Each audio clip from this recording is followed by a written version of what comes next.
everybody, welcome back to another session of the Hopry. My name is Starr, and tonight it's Friday. It's the last day of Russian River Week, and man, I'll tell you, I can't be any more happy than I am right now. So, on Monday we took a look at Blind Pig, which is their, their IPA, and then we looked at the Temptation on Wednesday, which is a Belgian blonde ale that's been aged in French oak barrels that have been used in the past for, Chardonnay. So really good beers, love both of them, but this is the big boy that I've been waiting to try for the longest time. I've had all of the others. I've had the Supplication, I've had the Temptation, I've had all of their IPAs, but the Consecration is one that I've been looking forward to the most. Anyway, this beer specifically, Consecration, this is a Belgian dark ale. It's more of like a stronger ale. In fact, this one clocks in at 10%, right at 10%. But much like the other beers in the Asian series, this one's been aged in Cabernet Sauvignon barrels. So I'm imagining this one's probably going to have more of a, like a deeper quality, a deeper characteristic, than the Temptation, for example. The Temptation being a very light, clear yellow beer with that funk added. I imagine that this is probably going to have that signature smell and taste of their barrel-aged series, but obviously just a much bigger beer. Now, I haven't seen that many barrel-aged sours out there that clock in at 10%, so we'll see just exactly how he did it. And hell, let's just do it. Let's pour it. So now I will tell you that there are some wild yeasts added to this beer. In fact, I think it says right here on the bottle, yep, Brettanomyces, Lactobacillus, Pediococcus. So it's got all of those funky wild yeast in there. That's going to give it that characteristic Russian River flavor. So right away, it is a lot darker than any of the other barrel-aged series that I've had from them. This is just a gorgeous mahogany red, burnt red color, and it's pretty clear. The only reason why I can't fully see through it is just because of how dark it is. And I don't know if you can really get the color of that on camera. I wish I had, like a white piece of paper or something to hold up to it, but really is just an absolutely gorgeous color. Now there's not a whole ton of head on here. I just poured it, maybe 15-20 seconds ago, and it's just kind of got just a thin layer right on top. Well, let me go ahead and get my nose in there and get the party started.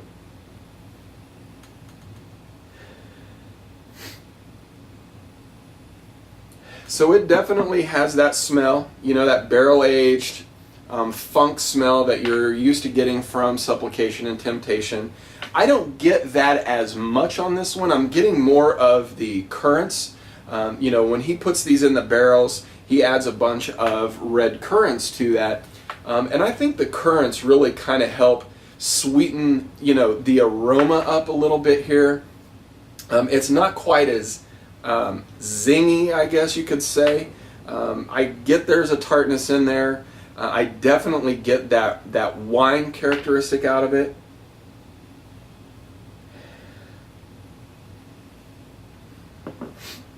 Not as intense on the nose as I thought it might have been.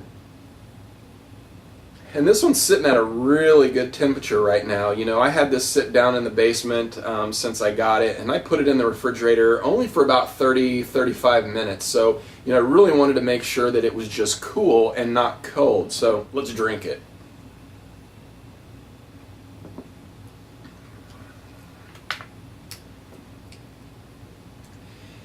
Yeah, it's pretty tart. I will say the one thing that this one has that the other two do not have is there's a real sense of bitterness. So the tartness and the bitterness is kind of bridged by this astringency.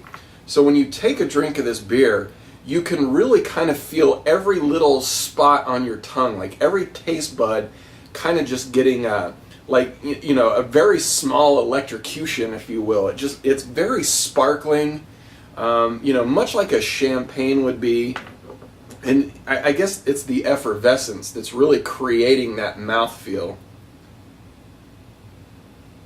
But for something that's that effervescent, I'm really surprised that there's not a lot more bubbles in it.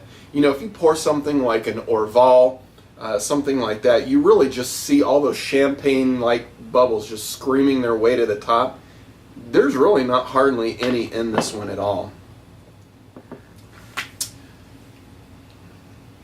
So, you know, I wouldn't say that I'm let down here, because I'm not let down. This is a fabulous beer.